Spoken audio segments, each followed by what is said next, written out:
কোরিয়াতে বেশিরভাগ সময় দেখা যায় যে মুরগির মাংস রান্না করে।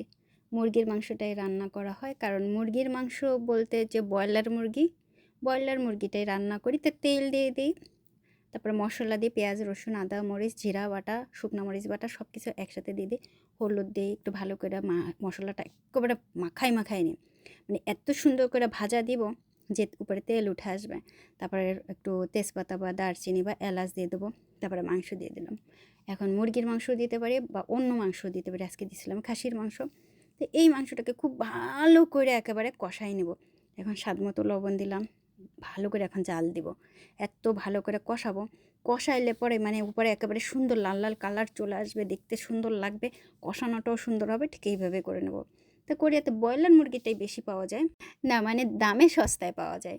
দেশি মুরগিও পাবেন। দেশীয় মুরগির স্বাদ কিন্তু অনেক মজার। এখন এই যে পানি দিয়ে ঢেকে বসাই দিলাম, হয়ে যাবে।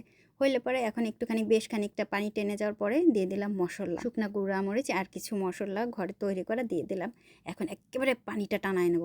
তা ওই যে দেশি মুরগি পাওয়া যায়, আপনি কিনে নিয়ে আসবেন, ভালো করে রান্না করবেন, খুব মজা করে খাবেন। এখন একটু আলু দিয়েছিলাম। ব্রয়লার মুরগির আসলে দাম কম, সেজন্য ব্রয়লার মুরগিটা কিনি।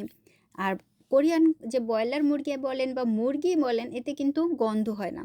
আমাদের দেশে ব্রয়লার মুরগি কিনলে একটা গন্ধ আসে, এতে এইখানে আপনি কোনো মুরগিতে গন্ধ পাবেন না এবং খুব তাড়াতাড়ি গলে যায়, খুব তাড়াতাড়ি একেবারে মজা হয়ে যায়, রান্না করা হয়ে যায়, দেখতেও কালারটাও সুন্দর আসে, এরকম লাল লাল কালার।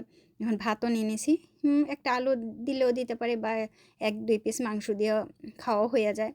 খুব বেশি না, এখানে আধা কেজি মাংস ছিল। কোরিয়াতে গরুর মাংস, খাসির মাংসের দাম সবচাইতে বেশি। মুরগির মাংসটাই সস্তা, সেজন্য ব্রয়লার মুরগিটাই বেশি কেনা হয়, বেশি রান্না করা হয়, বেশি খাওয়া হয়। আর ছেলেটাও অনেক বেশি পছন্দ করে দেশীয় স্টাইলে রান্না করলে পরে।